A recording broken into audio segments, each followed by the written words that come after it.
আল্লাহ তাআলা ওই কিয়ামতের কঠিন দিবসের একটা চিত্র আমাদের সামনে তুলে ধরেন। আল্লাহ তাআলা বলেন, ইয়াউমা ইয়াফিরুল মারউ মিন আখিহি ওয়া উম্মিহি ওয়া আবিহি ওয়া সাহিবাতিহি ওয়া বানিহি লিকুল্লি ইমরিইন মিনহুম ইয়াউমাইযিন শা'নুন ইউগনি। আল্লাহ তাআলা বলেন, কিয়ামতের দিন ভাই ভাইয়ের থেকে পলায়ন করবে। ওয়া উম্মিহি ওয়া আবিহি, পিতামাতার থেকে পলায়ন করবে। ওয়া সাহিবাতিহি ওয়া বানিহি, স্ত্রী সন্তানদের থেকে পলায়ন করবে। প্রত্যেকে সেই দিন নিজের চিন্তায় বিভোর থাকবে, কেমনে নাজাত পাওয়া যায়, জান্নাতে যাওয়া যায়। কিন্তু ওই কঠিন মুসিবতের দিন, যেই দিন বাবা সন্তানকে চিনবে না, মা সন্তানকে চিনবে না, ওই কঠিন মুসিবতের দিন মুহাম্মাদুর রাসূলুল্লাহ সাল্লাল্লাহু আলাইহি ওয়াসাল্লাম তার উম্মতদেরকে ভুলবে না। হাশরের ময়দানে নবীজি উম্মতের চিন্তায় বিভোর থাকবেন।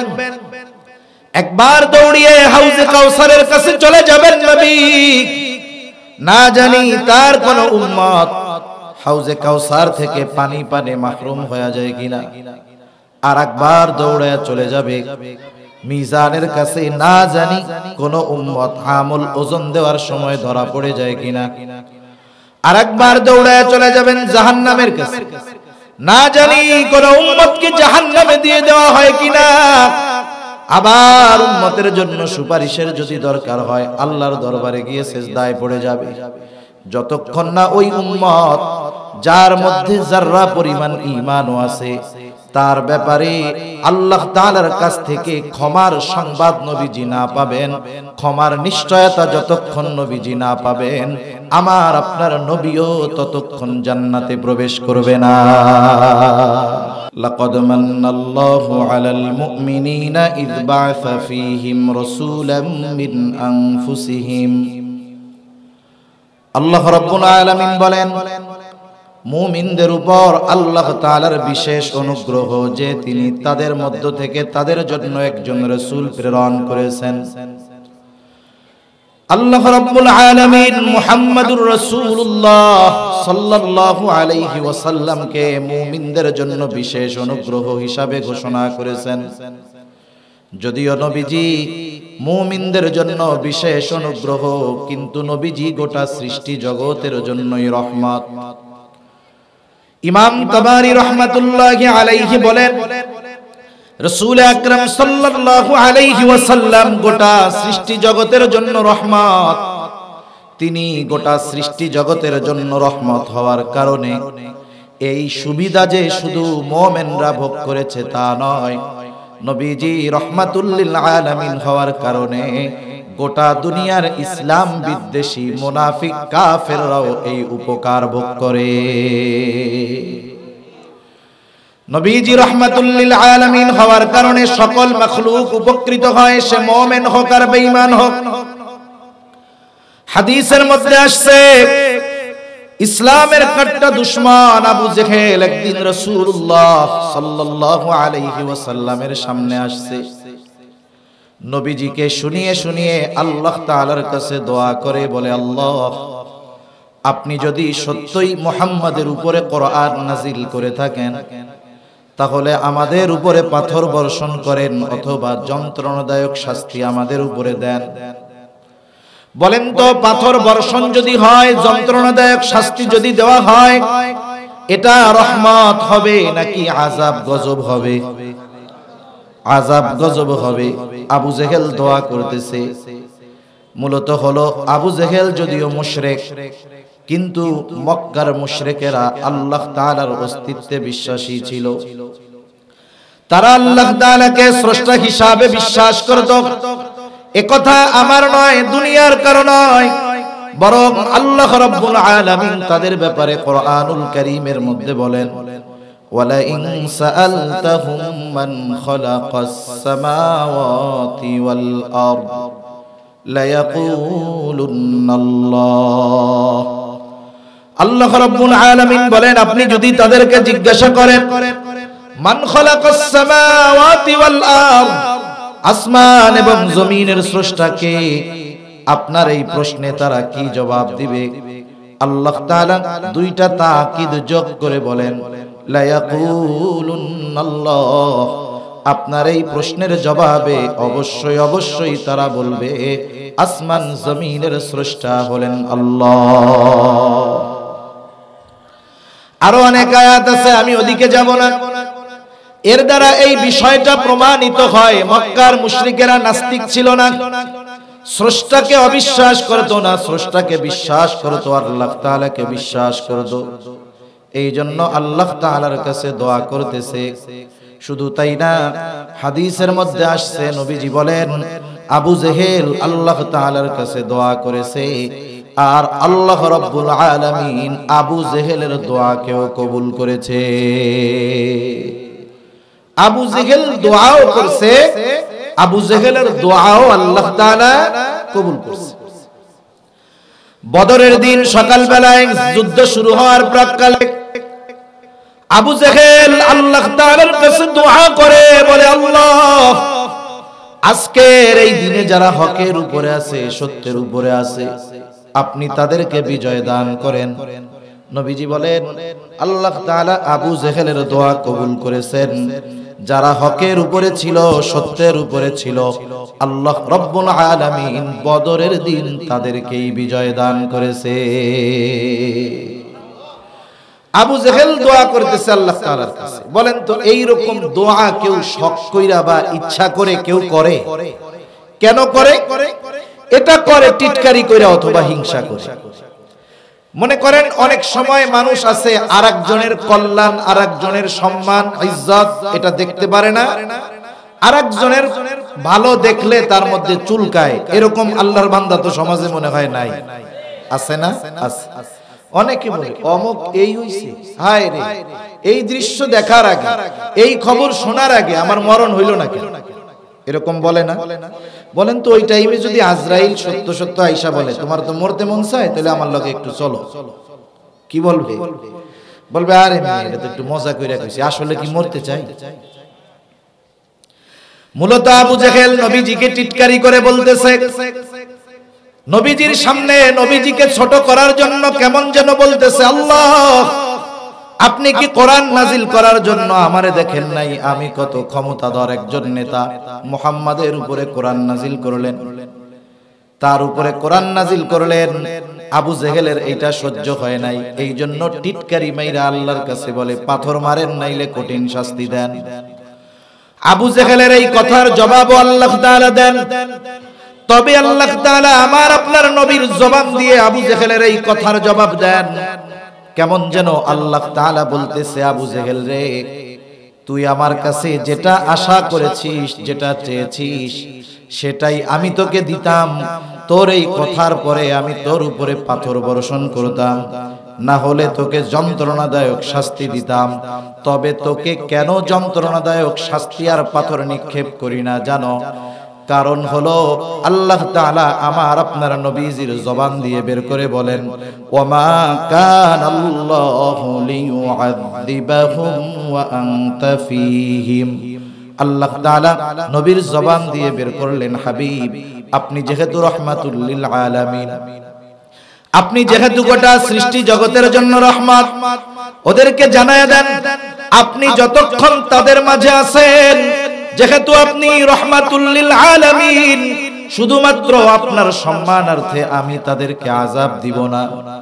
কারণ আপনি হলেন গোটা সৃষ্টি জগতের জন্য রহমত।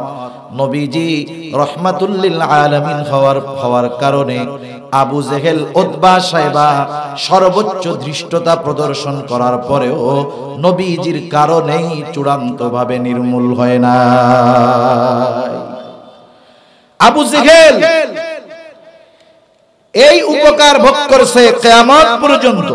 কিয়ামত পর্যন্ত যত কাফের ইসলাম বিদ্বেষীরা আমরা দেখি যে এত ইসলামের বিরোধিতা করার পরেও এদের তো কিছু হয় না। আসলে আল্লাহ তাআলার কাছে নবীজি দোয়া করে গেছে, এই দোয়ার কারণে মাঝে মধ্যে একটু নড়াচড়া ঝাঁকি দেওয়া হয়, সমূলে নির্মূল করে দেওয়া হয় না। এই জালেমগুলো দুনিয়াতে বেঁচে আছে, তাদের উপরে কঠিন শাস্তি না আসার কারণ হলো রাহমাতুল লিল আলামিন। সুবহানাল্লাহ। আমাদের আজকের মাহফিলের মধ্যমণি পীরে কামেল আল্লামা আব্দুল গফফার সাহেব হাফিজাহুল্লাহ হযরত মাদ্রাসায় চলে আসছেন। আমরা জবান খুলে বলি আলহামদুলিল্লাহ, আর একটু জোরে বলি আলহামদুলিল্লাহ। যথাসময়ে হযরত চলে আসবেন। আপনারা যেহেতু এখনো আশেপাশে অনেক মানুষ আছেন, মেহেরবানি করে চলে আসেন। নবীজি রাহমাতুল লিল আলামিন হওয়ার কারণে এই রহমত দ্বারা উপকৃত গোটা সৃষ্টি জগতের সকল সৃষ্টি উপকৃত হচ্ছে। সুবহানাল্লাহ। রাসূল আকরাম সাল্লাল্লাহু আলাইহি ওয়াসাল্লাম উম্মতের প্রতি রহমদিল ছিলেন। উম্মতের প্রতি তার দরদ, তার মায়া, মোহাব্বত, ভালোবাসা কেমন ছিল? আমরা তো অনেক সময় আলোচনা করি, কথা বলি, নবীজিকে ভালোবাসতে হবে, এটা ঈমানের দাবি। কিন্তু কেন নবীজিকে ভালোবাসতে হবে? এর অনেকগুলো বাস্তব কারণ আমাদের সামনে আছে। আমি কয়েকটা হাদিস আপনাদের খেদমতে পেশ করলে কথাগুলো বুঝতে সহজ হবে। কেন নবীজিকে আমরা সর্বোচ্চ ভালোবাসবো, কোন কারণে? এক নাম্বার কারণ, নবীজিও আমাদের ভালোবাসেন, বরং আমার আপনার মা বাবা আমাকে আপনাকে যত ভালোবাসে তার চাইতে মুহাম্মাদুর রাসূলুল্লাহ সাল্লাল্লাহু আলাইহি ওয়াসাল্লাম আমাদেরকে বেশি ভালোবাসে। এটা বাস্তব কথা। মা বাবা যত ভালোবাসে তার চাইতে নবীজি আমাদেরকে বেশি ভালোবাসে। বলেন তো, মা বাবা সন্তানকে যত ভালোবাসুক না কেন, সবচাইতে বড় মুসিবত কিয়ামতের দিন। বলেন তো, কার মা বাবা আছে আল্লাহ তাআলার কাছে গিয়ে বলবে, আল্লাহ আমারে জাহান্নামে দেন, কিন্তু আমার ছেলেটারে জান্নাত দিয়ে দেন? কোন বাবা, কোন মা এমন কথা কি কিয়ামতের দিন বলবে নাকি? বরং কি করবে? সে চিন্তা করবে, সন্তানের ঘাড়ে পাড়া দিয়া হলেও আমাকে জান্নাতে যেতে হবে। আল্লাহ তাআলা ওই কিয়ামতের কঠিন দিবসের একটা চিত্র আমাদের সামনে তুলে ধরেন। আল্লাহ তাআলা বলেন, ইয়াউমা ইয়াফিরুল মারউ মিন আখিহি ওয়া উম্মিহি ওয়া আবিহি ওয়া সাহিবাতিহি ওয়া বানিহি লিকুল্লি ইমরিইন মিনহুম ইয়াউমা ইযিন শা'নুন ইউগনি। আল্লাহ তাআলা বলেন, কিয়ামতের দিন ভাই ভাইয়ের থেকে পলায়ন করবে। ওয়া উম্মিহি ওয়া আবিহি, পিতামাতার থেকে পলায়ন করবে। ওয়া সাহিবাতিহি ওয়া বানিহি, স্ত্রী সন্তানদের থেকে পলায়ন করবে। প্রত্যেকে সেই দিন নিজের চিন্তায় বিভোর থাকবে, কেমনে নাজাত পাওয়া যায়, জান্নাতে যাওয়া যায়। কিন্তু ওই কঠিন মুসিবতের দিন, যেই দিন বাবা সন্তানকে চিনবে না, মা সন্তানকে চিনবে না, ওই কঠিন মুসিবতের দিন মুহাম্মাদুর রাসূলুল্লাহ সাল্লাল্লাহু আলাইহি ওয়াসাল্লাম তার উম্মতদেরকে ভুলবে না। হাশরের ময়দানে নবীজি উম্মতের চিন্তায় বিভোর থাকবেন। একবার দৌড়িয়ে হাউজে কাউসারের কাছে চলে যাবেন নবী। না জানি তার কোন উম্মত হাউজে কাউসার থেকে পানি পানে মাহরুম হয়ে যায় কিনা। আর একবার দৌড়ে চলে যাবে মিজানের কাছে, না জানি কোন উম্মত আমল ওজন দেওয়ার সময় ধরা পড়ে যায় কিনা। আর একবার দৌড়ে চলে যাবেন জাহান্নামের কাছে, না জানি কোন উম্মতকে জাহান্নামে দিয়ে দেওয়া হয় কিনা। আবার উম্মতের জন্য সুপারিশের যদি দরকার হয় আল্লাহর দরবারে গিয়ে সিজদায় পড়ে যাবে। যতক্ষণ না ওই উম্মত যার মধ্যে যাররা পরিমাণ ঈমানও আছে তার ব্যাপারে আল্লাহ তাআলার কাছ থেকে ক্ষমার সংবাদ নবীজি না পাবেন, ক্ষমার নিশ্চয়তা যতক্ষণ নবীজি না পাবেন, আমার আপনার নবীও ততক্ষণ জান্নাতে প্রবেশ করবে না। তাহলে বলেন, আমার আপনার সবচাইতে বড় মুসিবতে যে আমার জন্য কল্যাণকারী, তার চাইতে আমাকে আপনাকে কেউ ভালো বেশি বাসতে পারে না, ঠিক কিনা বলেন? নবীজি কেমন ভালোবাসেন তার উম্মতদের। দুনিয়ায় থাকতেই উম্মতের চিন্তায় বিভোর নবী। আব্দুল্লাহ ইবনে আমর ইবনুল আস রাদিয়াল্লাহু তাআলা আনহু তিনি বলেন, আন্নান নবী সাল্লাল্লাহু আলাইহি ওয়াসাল্লাম তাআলা, রাসূল আকরাম সাল্লাল্লাহু আলাইহি ওয়াসাল্লাম তিলাওয়াত করলেন কওলাল্লাহি আযজা ওয়া জাল্লা ফি ইব্রাহিম আলাইহিস সালাম।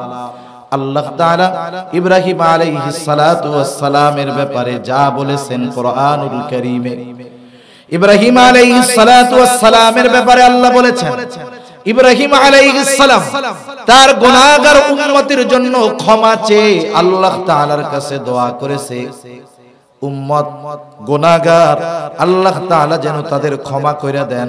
উম্মতের মাগফিরাত কামনায় ইব্রাহিম আলাইহিস সালাম দোয়া করছে। প্রত্যেকটা নবী তার উম্মতকে ভালোবাসে। উম্মত নেককার হোক আর বদকার হোক, মুমিন হোক আর কাফের হোক, প্রত্যেকটা নবী তার সব উম্মতকে ভালোবাসে। নবী চায় আমার সব উম্মত দ্বীনের পথে চলে আসুক। বাস্তবতা হলো অনেক সময় ভালোটার চাইতে খারাপটার জন্য চিন্তা থাকে বেশি, ঠিক কিনা বলে? দেখেন অনেক সময় মা বাবার অনেক সন্তান হয় খুব ভালো, দেখা যাবে 3 সন্তান 2টা খুব ভালো, কিন্তু 3 নাম্বারটা খুবই খারাপ। বলেন তো কখনো মা বাবা ওই খারাপ সন্তানের জন্য আল্লাহ তাআলার কাছে বলে নাকি আল্লাহ ওইটা তো খারাপ হইছে, ঠাটা ফালাইয়া ওইটারে শেষ করে দাও? বলেন তো বলে নাকি? সন্তান যত খারাপ হয় ওই সন্তানের ব্যাপারে মা বাবার চিন্তা তত বেশি হয়। বরং প্রত্যেকবার দোয়ার সময় আল্লাহ তাআলার কাছে বলে, আল্লাহ এই সন্তানটা যদি ভালো হয়ে যাইতো আমি মইরাও শান্তি পাইতাম। প্রত্যেক সময় ওই সন্তানের জন্য চিন্তা বেশি করে। কেন করে? সন্তান খারাপ হওয়ার পরেও সন্তানের প্রতি মা বাবার মহব্বতের কারণে মা বাবা ওই খারাপ সন্তানের জন্য বেশি দোয়া করে। বলেন তো সন্তানের প্রতি মা বাবার যত মায়া, তার চাইতে উম্মতের প্রতি নবীজির মায়া বেশি না কম? ওই জন্য প্রত্যেকটা নবী আল্লাহ তাআলার কাছে তার গুনাহগার উম্মতের ব্যাপারে ক্ষমা চায়। ইব্রাহিম আলাইহিস সালাম দোয়া করে, লাল্লা কাসীরাম মিনান নাস ফামান তাবিআনি ফাইন্নাহু মিন্নি ওয়া মান আসানি ফাইন্নাকা গফুরুর রহিম। ইব্রাহিম আলাইহিস সালাতু ওয়াস সালাম বলে, রব এই মূর্তিগুলা অধিকাংশ মানুষকে পথভ্রষ্ট করে ফেলছে, তবে ফামান তাবিআনি ফাইন্নাহু মিন্নি, যারা আমার আনুগত্য করেছে, আমার কথা মেনে মূর্তি পূজা বাদ দিয়েছে, ঈমান এনেছে, এরা তো আমার দলভুক্ত। আল্লাহ ওয়া মান আসানি, যারা আমার আনুগত্য করে নাই, কথা মানে নাই, ঈমান আনে নাই, এরাও তো আমার উম্মত। কেমন যেন ইব্রাহিম আলাইহিস সালাম বলতেছে, আল্লাহ আপনি তো গফুর, আপনি তো রহিম, আপনি যদি চান আমার এই গুনাহগার উম্মত গুলাকেও মাফ করে দিতে পারেন। ওয়া মান আসানি ফাইন্নাকা গফুরুর রহিম। কেমন যেন ইব্রাহিম আলাইহিস সালাম বলতেছে, আল্লাহ আপনি গফুর, আপনি রহিম, আপনি আমার এই গুনাহগার উম্মত গুলাকেও মাফ করে দেন। তাহলে ইব্রাহিম আলাইহিস সালাম তার গুনাহগার উম্মতের জন্য দোয়া করেছে কার কাছে? আরেকটু আস্তে বলেন, কার কাছে? আল্লাহ তাআলার কাছে দোয়া করছে। হযরত ঈসা আলাইহিস সালাম দোয়া করছে। ওয়া ক্বালা ঈসা আলাইহিস সালাম, ইন তুআযিবহুম ফাইন্নাহুম ইবাদুক ওয়া ইন তাগফির লাহুম ফাইন্নাকা আনতাল আজিজুল হাকীম। ঈসা আলাইহিস সালাম বলে, আল্লাহ আপনি যদি তাদেরকে শাস্তি দেন তারা তো আপনারই বান্দা, ওয়া ইন তাগফির লাহুম, আর যদি আপনি তাদেরকে ক্ষমা করে দেন, মাফ করে দেন, আপনি তো আজিজ, আপনি মহাপরাক্রমশালী, আপনি হাকিম, মহাপ্রজ্ঞাময়। আপনি যদি ক্ষমা করে দেন আপনাকে কেউ বলবে না কেন মাফ করলা, কেন ক্ষমা কইরা দিলা। আল্লাহ যেহেতু আপনি মহাপ্রজ্ঞাময়, আমার এই উম্মত আপনার এই বান্দাগুলাকে আল্লাহ আপনি মাফ করে দেন। তাহলে ঈসা আলাইহিস সালাম তার উম্মতের জন্য ক্ষমা চাইছেন কার কাছে? অনেক সময় আছে অনেক কিছু আমাদের মনে থাকে না, কিন্তু ওই ধরনের কাজ আরেকজনকে যখন করতে দেখা হয়, আমি যেটা ভুলে গেছি সেটা আমার আপনার মনে পড়ে যায়, ঠিক কিনা বলেন? যখন দুই নবীর আল্লাহ তাআলার কাছে এই দোয়া নবীজি তিলাওয়াত করলেন, নবীজির অন্তরের মধ্যে তার উম্মতের মুহাব্বতের ঢেউ উঠে গেল। নবীজি আবার কি করলেন? ফারাফা ইয়াদাইহি ওয়া ক্বালা আল্লাহুম্মা উম্মতি উম্মতি ওয়া বাকা। আমার আপনার নবী হাত দুইটা উঁচু করে ধরে কান্না শুরু করলেন আর বলতেছেন, আল্লাহুম্মা উম্মতি উম্মতি, আয় আল্লাহ আমার উম্মত আমার উম্মত। আর কিছুই নবীজি বলেন না, যদিও কথা এতটুকু বলছেন আমার উম্মত, কিন্তু মূলত নবীজি কি বলতে চায় দুনিয়ার কেউ জানুক আর না জানুক, বুঝুক আর না বুঝুক, যিনি বোঝেন যিনি জানেন তিনি কে? আল্লাহ তাআলা জিবরাইল আলাইহিস সালাতু ওয়াস সালামকে পাঠিয়ে দিলেন, যাও মুহাম্মাদের কান্নার কারণ কি শোনো। আল্লাহ তাআলা সব জানেন, এরপরেও তার হাবিবের জবান দিয়ে শুনতে চায়। জিবরাইল আলাইহিস সালাতু ওয়াস সালাম এসে বলে, আপনার কারণ কান্নার কারণ কি? যদিও আল্লাহ তাআলা জানে, এরপরেও আল্লাহ শুনতে চায়। এইবার জিবরাইল আলাইহিস সালাতু ওয়াস সালামের কাছে আমার আপনার নবী উম্মতের ব্যাপারে সব কথা খুলে বললেন। জিবরাইল আলাইহিস সালাতু ওয়াস সালাম গিয়ে আল্লাহ তাআলার কাছে বললেন, আল্লাহ তাআলা জানায় দিলেন, জিবরাইল যাও মুহাম্মদকে গিয়ে জানায় দাও, আমি অচিরেই তাকে তার উম্মতের ব্যাপারে সন্তুষ্ট করব, তাকে অসন্তুষ্ট করব না। আমরা যখন দুনিয়ার কোন বড় কারো কাছে কিছু বলার সুযোগ পাই, নিজেরটা কই আর আত্মীয় স্বজনেরটা কই। বড় কারো কাছে যদি কথা বলার সুযোগ হয়, দুনিয়ার লাইনে বড়, আগে আমি চিন্তা করি নিজের আখের কেমনে গোছানো যায়। কিন্তু নবীজি যখনই আল্লাহ তাআলার কাছে কিছু বলার সুযোগ পাইতেন, সব সময় উম্মতের ব্যাপারেই নবীজি বলতে। উম্মতের ব্যাপারে নবীজির মুহাব্বতের প্রমাণ হাদিসের পর হাদিস বলা যাবে। নবীজি উম্মত ঈমান না আনার কারণে কেমন পেরেশান ছিলেন, চিন্তিত ছিলেন। নবীজি সাল্লাল্লাহু আলাইহি ওয়াসাল্লাম যখন প্রাথমিক দিক মক্কার মধ্যে দাওয়াত দিলেন, মক্কার সব মানুষ নবীজিকে চিনে, নবীজিও মক্কার মানুষদেরকে চিনে। মক্কার মানুষরাই তো আমার আপনার নবীজিকে উপাধি দিয়েছে আল আমিন, মক্কার মানুষরাই তো উপাধি দিয়েছে as-সাদিক। এই মানুষগুলোর কাছে যখন নবীজি দ্বীনের দাওয়াত দিলেন, তাওহীদের দাওয়াত দিলেন, এই মানুষগুলো নবীজির কথা মানে না, নবীজির কথা শুনে না, ঈমান আনে না। তারা ঈমান না আনার কারণে নবীজি চিন্তিত, পেরেশান। খাওয়া দাওয়া বন্ধ হয়ে গেল, নবীজি অসুস্থ হয়ে গেলেন, দুর্বল হয়ে গেলেন। উম্মত ঈমান না আনার কারণে উম্মতের ব্যাপারে কতটা চিন্তা নবীর। আল্লাহ তাআলা ওই সময় আয়াত নাযিল করে নবীজিকে বলতেছেন, লাআল্লাকা বাখিউন নাফসাকা আল্লা ইয়াকুনু মুমিনিন। এরা ঈমান না আনার কারণে আপনি নিজেকে নিজে ধ্বংসের মুখে ঠেলে দিচ্ছেন। তাহলে উম্মতের ব্যাপারে নবীজির মুহাব্বত কত, ঈমান না আনার কারণে নবীজি নিজে চিন্তায় অসুস্থ হয়ে যায়। শুধু তাই না, রাসূলুল্লাহ সাল্লাল্লাহু আলাইহি ওয়াসাল্লাম বলেন, তোমাদের মাঝে আর আমার মাঝে উপমা হলো এই ব্যক্তির ন্যায় যে আগুন প্রজ্বলিত করেছে, আগুন জ্বালিয়েছে, আগুনের আলোতে চতুর্দিক থেকে পোকামাকড় এসে লাফায়া লাফায়া আগুনের মধ্যে পড়ে। সে বারবার হাত দিয়ে পোকাগুলোকে সরায়া দেয়, পোকাগুলো তো সরেই না, বরং আরো লাফায়া লাফায়া পোকাগুলো এসে এসে আগুনের মধ্যে পড়তে থাকে। নবীজি বলেন, আমি তোমাদের কোমর দইরা দইরা টানি, জাহান্নামের দিক থেকে টেনে টেনে আনি, আর তোমরা আমার হাত থেকে ছুটে ওই দিকেই চলে যাও। নবীজির এত চিন্তিত ছিলেন, উম্মত যদি সঠিক পথে না চলতো, এটা নবীর জন্য কষ্টের কারণ হয়ে যাইত। শুধু তাই না, উম্মতের দ্বারা আঘাতপ্রাপ্ত হওয়ার পরেও নবী কখনো উম্মতের ব্যাপারে প্রতিশোধ নেন নাই। নবীজি যখন তায়েফে গেলেন দাওয়াত দেওয়ার জন্য, তায়েফের মানুষের অবস্থা ওইরকম, দল বেঁধে নবীজিকে পাথর মেরে তারা রক্তাক্ত করে ফেললো। কত পরিমাণ রক্ত আঘাত নবীজির গায়ে লাগছে। আয়েশা সিদ্দিকা রাদিয়াল্লাহু তাআলা আনহা নবীজির গায়ে দাগ দেখে প্রশ্ন করে, ইয়া রাসূলুল্লাহ, আপনার গায়ে এই আঘাতগুলো, দাগগুলো কিসের? আপনার কি কখনো বসন্ত হয়েছিল নাকি? নবীজি বলেন, না আয়েশা, আমার কখনো বসন্ত হয় নাই। তাইলে ইয়া রাসূলুল্লাহ, এই দাগগুলো কিসের দাগ? নবীজি বলেন, আয়েশা, আমি দ্বীনের দাওয়াত দেওয়ার জন্য তায়েফে গিয়েছিলাম।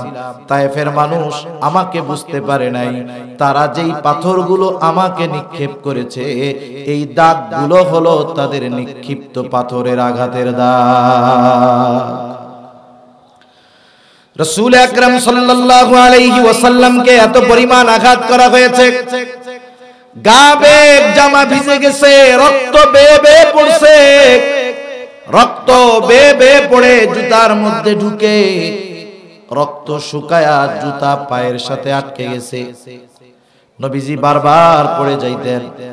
হযরত যায়েদ রাদিয়াল্লাহু তাআলা আনহু নবীজির সাথে একা ঠেকায় পারে না, নবীজি পড়ে যাইতেন, আবার উঠতেন, তিনি বলতেন, তোমরা বলো লা ইলাহা ইল্লাল্লাহ, সফল হয়ে যাইবা। কিন্তু মানুষেরা বোঝে নাই, রক্ত দিয়ে পাথর মেরে মেরে নবীজিকে জর্জরিত করে ফেলছে। আমরা যখন কোথাও কোনো রক্ত ডোনেট করি, ব্লাড ডোনেট করতে গেলে, রক্ত দান করলে 150 গ্রাম 200 গ্রাম রক্ত যদি দেহ থেকে বের করে, অনেকে উঠতে পারে না, নড়তে পারে না, মোটামুটি শোয়া থেকে উঠা বসতে আধা ঘন্টা লেগে যায়, ঠিক কিনা বলেন? কিন্তু নবীজির গায়ে এত পরিমাণ আঘাত, নবীজির গায়ে এত পরিমাণ আঘাত, নবীজি রক্তাক্ত দুর্বল ক্লান্ত দেহ নিয়ে নবীজি চলে গেলেন। বিকাল বেলা একটা আঙ্গুর বাগানের পাশে বিশ্রাম নিচ্ছেন। ইতিমধ্যে জিবরাইল আলাইহিস সালাতু ওয়াস সালাম হাজির, এসে বলে, ইয়া রাসূলুল্লাহ, এই কওম আপনার সাথে কেমন আচরণ করেছে আল্লাহ তাআলা দেখছেন। আজকে আমি একা আসি নাই, আমার সাথে নতুন আরেকজনকে পাঠানো হয়েছে, যে ইতিপূর্বে কখনো আপনার কাছে আসে নাই। নবীজি বলেন, এইবার ওই ফেরেশতা আমার সামনে আসলো, সালাম দেওয়ার পরে বলে, ইয়া রাসূলুল্লাহ, এই কওম আপনার সাথে কেমন আচরণ করেছে আল্লাহ তাআলা সব দেখছে। আল্লাহ তাআলা আমাকে আপনার কাছে পাঠিয়েছেন আপনার নির্দেশ পালন করার জন্য, আদেশ পালন করার জন্য। আপনি যদি আমাকে নির্দেশ দেন, আদেশ দেন, 2 পাহাড় দিয়ে তায়েফবাসীকে একদম পিষে দেওয়া হবে। এখানে যে একটা জনবসতি ছিল তার কোনো অস্তিত্ব থাকবে না। একটু চিন্তা করে দেখেন, কেউ যদি 10 বছর আগে আমাদের সাথে ধমকের সাথে একটা কথা বলে থাকে, 10 বছর পর আমি আপনি যদি একটু ক্ষমতাওয়ালা হই, পাওয়ারফুল হই, চিন্তা করি ওই ধমক দেওয়া কথাটার প্রতিশোধ আমাকে নিতে হবে। আমরা সর্বোচ্চ পর্যায়ের প্রতিশোধ পরায়ণ। কিন্তু নবীজি কেমন ছিলেন? যখন ফেরেশতা এই কথা বলছে, আপনি নির্দেশ দেন 2 পাহাড় দিয়ে তায়েফবাসীকে পিষে দেই, নবীজি একটু আরাম করতেছিলেন, উঠা বসলেন। এই ফেরেশতার কথার জবাবে নবীজি বলতেছেন, বাল আরজু আন ইয়াখরুজাল্লাহু মিন আসলাবিহিম মান ইয়াবুদুল্লাহা ওয়াহদাহু ওয়া লা ইউশরিকু বিহি শাইআ। নবীজি বললেন, তুমি তো এই কথা বলতেছো যে আদেশ দেন 2 পাহাড় দিয়ে ওদেরকে পিষে শেষ করে দেই। নবীজি বলেন, আমি তো এদের ব্যাপারে আল্লাহ তাআলার কাছে এই আশা পোষণ করি যে আল্লাহ তাআলা এদের মধ্য থেকে এমন এক সম্প্রদায় বের করবে, এমন এক জাতিকে বের করবে যারা এক আল্লাহর ইবাদত করবে, তার সাথে কারো শরীক করবে না। আমি যেই কথাগুলো আপনাদের বোঝাতে চাইছি, নবীজি সাল্লাল্লাহু আলাইহি ওয়াসাল্লাম যে আমাদেরকে ভালোবাসেন এবং মা বাবা কি আমার নিজের চাইতে আমাকে নবীজি বেশি ভালোবাসেন, এই কথার ব্যাপারে কোনো সন্দেহ আছে? সন্দেহ নেই। আবার কিছু কিছু বিষয় আছে আমরা দেখি নাই, শুনি না, জানি না, কিন্তু একজন মানুষের কথায় ওই অদৃশ্য না জানা সব বিষয়গুলোকে বিশ্বাস করে নেই, হয় না এরকম? যেমন মনে করেন, এক লোক বিদেশে ছিল 20 বছর, তখন মোবাইলও ছিল না, কিছুই ছিল না, চিঠি লিখতে গেল। বিদেশে যখন গেছে, ওই সন্তানটা তখন মায়ের পেটে, বিদেশ থেকে যখন আসছে, এইবার তার বয়স 20 বছর, সেও মোটামুটি এক বাপের পোলা। এই 20 বছর সে বাপকে দেখে নাই, মোবাইল নাই, দেখার সিস্টেম নাই। 20 বছর পরে যদি বাবা ওই ঘরে আসে, ওই ছেলেটা যদি বাবারে দেখে চিনবে? বলেন তো, বলবে আপনি আবার কি? তখন যদি মা আয়েশা বলে ছেলে এটাই তোমার বাবা, বলেন তো কি বলবে? না না না, আমার সন্দেহ লাগতেছে, একটু টেস্ট করে নেই আব্বা কিনা অন্য কেউ। এটা করবে না, মার এক কথায় বাবাকে বিশ্বাস করে নেবে। এই জিনিসটা চিন্তা করে দেখেন, নবীজি যে আমাদের ভালোবাসে, আমরা জানি আর না জানি, বুঝি আর না বুঝি, আমাদেরকে নবী যে ভালোবাসে আমাদেরকে এটা জানিয়েছেন আল্লাহ। কে জানাইছেন? একটু জোরে বলেন না, কে? আল্লাহ জানাইছেন। আল্লাহ রাব্বুল আলামিন বলেন, লাকাদ জাআকুম রাসূলুম মিন আনফুসিকুম আজিজুন আলাইহি মা আনিতুম হারিসুন আলাইকুম বিল মুমিনিনা রাউফুর রহিম। নবীজি সাল্লাল্লাহু আলাইহি ওয়াসাল্লাম বলেন, আল্লাহ তাআলা বলেন, তোমাদের মধ্য থেকে তোমাদের জন্য এমন একজন রাসূলের আগমন হয়েছে যিনি হলেন আজিজ, সমব্যথী। আজিজুন আলাইহি মা আনিতুম, তোমাদের জন্য যেই বিষয়গুলো কষ্টের সেটা তার জন্য কষ্টের। তার মানে উম্মত যেই বিষয়গুলোর কারণে কষ্ট পায়, নবীজিও সেই কারণে, সেই বিষয়গুলোর কারণে কষ্ট অনুভব করে। এখন যদি প্রশ্ন করেন কেন করে, তাহলে আমি আপনাদের বলবো, দেখেন একজনের 3 বছরের একটা বাচ্চা আছে, বাচ্চার বয়স কত? 3 বছর। বাচ্চার প্রচন্ড জ্বর হয়েছে, এত জ্বর গায়ে হাত দেওয়া যায়। বলেন তো এই সন্তানের এই অসুস্থতা তার মা বাবাকে শান্তি দিবে না কষ্ট দিবে? কত কষ্ট দিবে। মনে মনে আল্লাহর কাছে বলবে, আল্লাহ এই জ্বর আমারে দিয়া দেন, তাও আমার সন্তানটারে সুস্থ কইরা দেন। মুহাব্বতের কারণে সন্তানের কষ্ট হলে মা বাবা সেই কষ্ট অনুভব করে। নবীজিও উম্মতকে মুহাব্বত করার কারণে উম্মতের কষ্টটাও নবীজি অনুভব করে। সুবহানাল্লাহ, এটা ভালোবাসার কারণ। শুধু তাই না, নবীজি হলেন হারিসুন আলাইকুম, তোমাদের জন্য কল্যাণকামী, সর্বোচ্চ কল্যাণকামী হলেন নবী। বিশেষ করে মুমিনদের জন্য হলেন রাউফুর রহিম। রাউফুর রহিম আল্লাহ তাআলার গুণবাচক 2টা নাম। দুনিয়ার কোন সৃষ্টি রাউফ হতে পারে না, দুনিয়ার কোন সৃষ্টি রহিম হতে পারে না, কিন্তু এই রাউফুর রহিম আল্লাহ উম্মতের প্রতি নবীজির ভালোবাসা বোঝাতে গিয়া নিজের শানে যেই শব্দ ব্যবহার হয়, ওই শব্দ দুটি রহমাতুল লিল আলামিনের শানে ব্যবহার করেছে। আল্লাহ তাআলা বলতেছেন, মুমিনদের জন্য নবী হলেন রাউফ, অতি সদয়, রহিম, পরম দয়ালু। আল্লাহ তাআলার পক্ষ থেকে এই ঘোষণা আসার পর নবীজি যে আমাদের জন্য সর্বোচ্চ কল্যাণকামী, নবীজি যে আমাদের সর্বোচ্চ মহব্বত করেন, এ ব্যাপারে কোনো সন্দেহ আছে নাকি? সেজন্য নবীজিকেও আমাদের মহব্বত করতে হবে। নবীজির মহব্বত কেমনে হবে? নবীজিকে মহব্বত করার সিস্টেম হইল নবীজির সুন্নাতকে মহব্বতের সাথে অনুসরণ করতে হবে। নবীজির সুন্নাতকে মহব্বতের সাথে অনুসরণ করতে হবে। নবীজির সুন্নাতকে যারা মহব্বতের সাথে অনুসরণ করবে তারা নবীজির সাথে জান্নাতে থাকতে পারবে। সুবহানাল্লাহ। সেজন্য সুন্নাতকে ভালোবাসতে হবে, সুন্নাত ওয়ালাদের ভালোবাসতে হবে। দুনিয়ায় যারা সুন্নাত প্রতিষ্ঠার মেহনতে নিয়োজিত তাদেরকেও ভালোবাসতে হবে। ঠিক কিনা বলেন? এদের সাথে যদি আমার আপনার সম্পৃক্ততা, সম্পর্ক না থাকে, তাহলে পরকালে নাজাত পাওয়া আমাদের জন্য কঠিন হয়ে যাবে। আমি সেজন্য আপনাদের নিকটে আরজ করব, বলা হয় হাদিসের কথা না, এই মাদ্রাসাগুলো হলো নবীর ঘর। কার ঘর? জোরে বলেন। এক একটা মাদ্রাসার উপকারিতা আমার একটু না বললে ভালো লাগতেছে না, মনে পড়ছে বলি।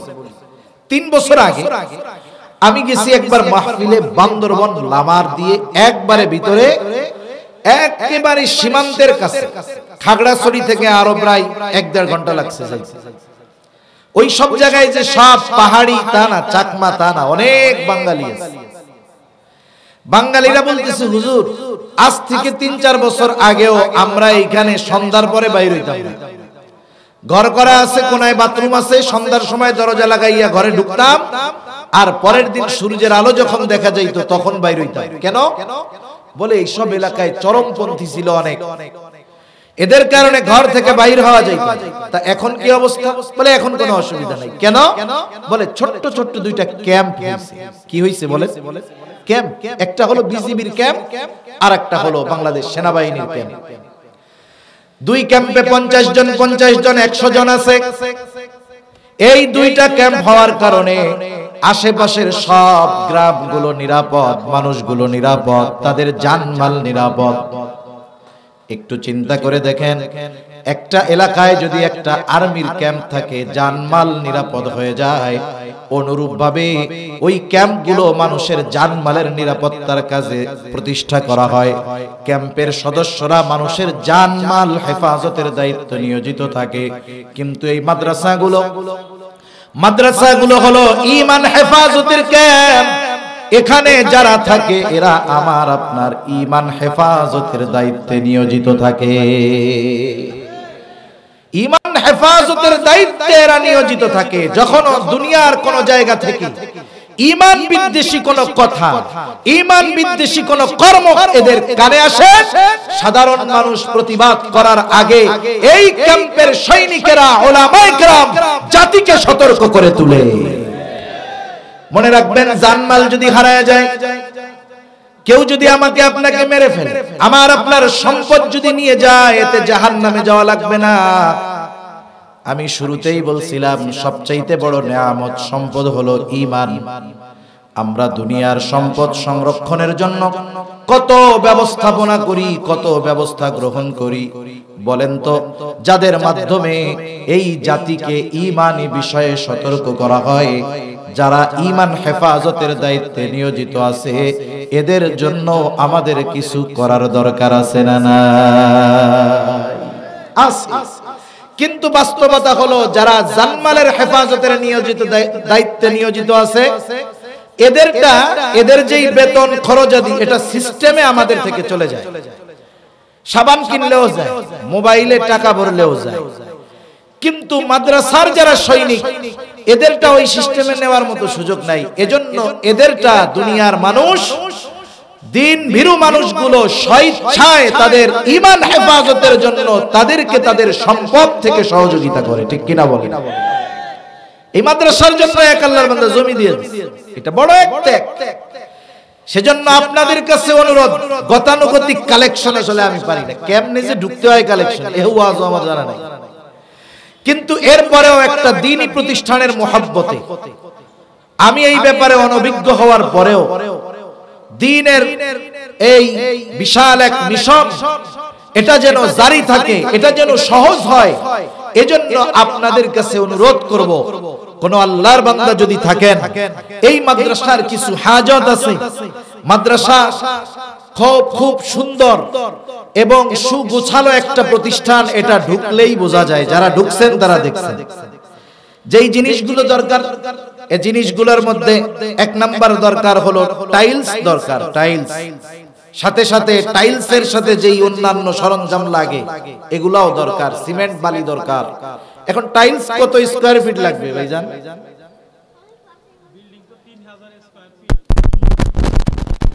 3000 স্কয়ার ফিট ফ্লোরের টাইলস, তাই না? ওয়াল ফ্লোর বাথরুমের টাইলস গুলো লাগবে, ধরেন 3000 স্কয়ার ফিট ধরেন প্রথম। এখন আল্লাহ তাআলা আছেন কি এরকম যে টাইলস 3000 ফিট হোক আর 4000 ফিট হোক, আপনি এই টাইলস গুলা পরিপূর্ণ দিয়ে দিবেন। ওখানে লাগবে, ওখানে উলামায়ে কেরাম তৈরি হবে, ছাত্ররা কোরআন পড়বে, দ্বীন শিক্ষা হবে, আর কিয়ামত পর্যন্ত আপনার আমলনামায় এই সওয়াবগুলো যোগ হতে থাকবে। সুবহানাল্লাহ। মানুষ কিন্তু দুনিয়াতে থাকতে এই সব বিষয়ের কোনো ফায়দা সহজে পরিলক্ষিত করতে পারে না, পরিলক্ষণ হয় না। একটা মানুষ যখন মারা যায়, কিছু মানুষ মারা যাওয়ার পরে আফসোস করে, আফসোস। এই আফসোসের খবরটা আমরা জানি না, কিন্তু আফসোসের খবর জানাইছেন কে? আল্লাহ। মনে করেন একটা মানুষ দুনিয়ায় নেক কাজ করে নাই, দান সাদাকা করে নাই, ভালো কাজ করে নাই, এই মানুষটা মারা যাওয়ার পরে আফসোস করবে, আমার কথা নয়, আল্লাহ তাআলা বলেন এই মানুষগুলো আফসোস করবে, কি বলবে? ফায়াকুলা রব্বি লাউলা আখরতানি ইলা আজালিন করিব ফাআসাদদাক ওয়া আকুন মিনাস সালিহিন। যখন মৃত্যু চলে আসবে তখন বুঝতে পারবে যে আমার দুনিয়ার হায়াতটা কত দামি ছিল, আমার সম্পদ থেকে দ্বীনি কাজে ব্যয় করা কতটা জরুরি ছিল। ও মারা যাওয়ার পরে বুঝতে পারবে। তখন আল্লাহর কাছে বলবে, রব আমাকে কিছু সময়ের জন্য আর একটু অবকাশ দেন, আমি একটু দুনিয়ায় যদি ফিরে যাইতে পারতাম। কি করতো? বলবে ফাআসাদদাক, আমি আমার ধন সম্পদ থেকে সাদকা করব, দ্বীনি কাজে ব্যয় করব। শুধু তাই না, ওয়া আকুম মিনাস সালিহিন, নেক কাজ করে আমি সৎ কর্মশীলদের অন্তর্ভুক্ত হয়ে যাব। বলেন তো, সম্পদ আছে, সব কিছু আছে, বেঁচে থাকতে দান সাদকা করে নাই, মারা যাওয়ার পর আফসোস যতই করুক না কেন পুনরায় দান সাদকা করার জন্য তাকে দুনিয়ায় পাঠানো হবে নাকি? হবে না। সেজন্য কার এবিলিটি আছে, সামর্থ্য আছে আমি জানি না, অনুরোধ থাকবে যদি কারো থাকে তাহলে একটু হিম্মত করে দাঁড়ায় যান যে আমি এই মাদ্রাসার 3 তলার যত টাইলস লাগবে আল্লাহর মুহাব্বতে আখিরাতের ব্যাংকে জমা করার জন্য আমি দিতে তৈরি আছি। এরকম আছেন একজন আল্লাহর বান্দা? আছেন? একটু হিম্মত করে দাঁড়ান, একটু চিন্তা করেন। মানুষ বেঁচে থাকতেই তার সম্পদের উপরে তার পূর্ণ কর্তৃত্ব থাকে না। মনে করেন একজন মানুষ ওসিয়ত করতেছে, ওসিয়ত করার সময় সে যদি সন্তানদের মৃত্যুর পূর্বে ওসিয়ত করে যে সন্তান আমি মারা যাওয়ার পরে আমার সব সম্পদ তোমরা মসজিদে দিয়ে দিবা, মাদ্রাসায় দিয়ে দিবা। উলামায়ে কেরাম আছেন, জিজ্ঞাসা করেন তার এই ওসিয়ত গ্রহণযোগ্য হবে না। তার ওসিয়ত হবে তার রেখে যাওয়া সমুদয় সম্পদের সর্বোচ্চ 3 ভাগের 1 ভাগ। তার মানে দুনিয়ায় বেঁচে থাকতেই একটা মানুষ তার সম্পদের উপরে পূর্ণ কর্তৃত্ব খাটাতে পারে না। সেজন্য উপার্জন আমরা করি ওয়ারিসদের জন্য, নিজের জন্য কোনটা? হাদিসের মধ্যে আসছে মানুষ বলে আমার আমার আমার আমার আমার, আসলে তার কোনটা? সে যেটা খায়, সে যেটা পরিধান করে, আর সে যেটা দ্বীনি কাজে ব্যয় করে, মূলত এটাই হলো তার। বাকি সব সম্পদ সে ওয়ারিসদের জন্য রেখে যায়। আর একটা জিনিস দেখেন, মানুষ অনেক সময় চাকরি করে যখন মাসে মাসে 1000, 2000, 5000 টাকা করে জমায়। কেন জমায়? চিন্তা করে চাকরি যখন থাকবে না তখন আমি এই টাকাগুলো দিয়ে